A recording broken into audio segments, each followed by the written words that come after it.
பண்ணணும். விசில் சின்னம் நமது வெற்றி சின்னம் விசில். அதுக்கு வரப்போற சட்டமன்ற தேர்தல் நீங்க பூத்துக்கு போய் ஒன்னே பண்ணணும். எதை பண்ணணும்? அந்த பூத்து மிஷின்ல எப்படி அந்த பூத்து மிஷின்ல உங்களுக்கு வெற்றி சின்னமான விசில பறிச்சு அங்க தலைமை எப்படி இருக்காரு, இங்க யார் சட்டமன்ற வேட்பாளர் அப்படின்னாலும் அவரும் அந்த ஆட்சியை உட்கார வைக்கிறது நம்மளோட கடமை.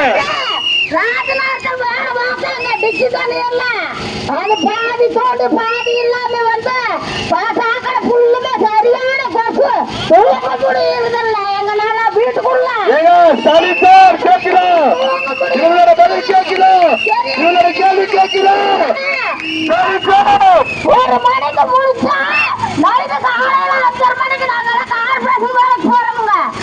ஒரு மண்ணும் கிடையாது அங்க எல்லாம் ராஜநாட்டுக்குள்ள ஒரு மண்ணும் கிடையாது.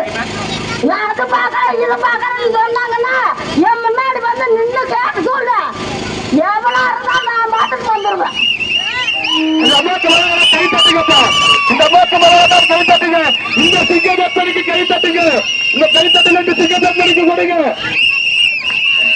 ஸ்டாலின் சார், ஸ்டாலின் சார் ஒவ்வொரு சொல்றேன், நீங்க 5000 கொடுங்க, 3000 கொடுங்க, இலவச கொடிகள் முடியாது. அத்தனை சாக்கடை தண்டு அது பாதி வெடிச்சு பாதி கட்டி பாதி ஒரு புரியாச்சனமே இல்லை எங்களுக்கெல்லாம். ராஜநகரத்துக்குள்ள நான் சொல்ற சாமி கொசு, அந்த கொசு குப்பை அத்தனை குப்பை நீ வந்து பார்த்துட்டே முன்னாடி நான் காட்டுறேன் நம்ம அது பூரா நான் தான் தீ வச்சு விட்டுறது. அத்தனை குப்பை காரு பசங்க எங்க வாங்கிட்டு வந்தாலும் அங்க கொட்டி விட்டுட்டு வர்றாங்க, நாங்க தான் தீ வச்சு விடுறது.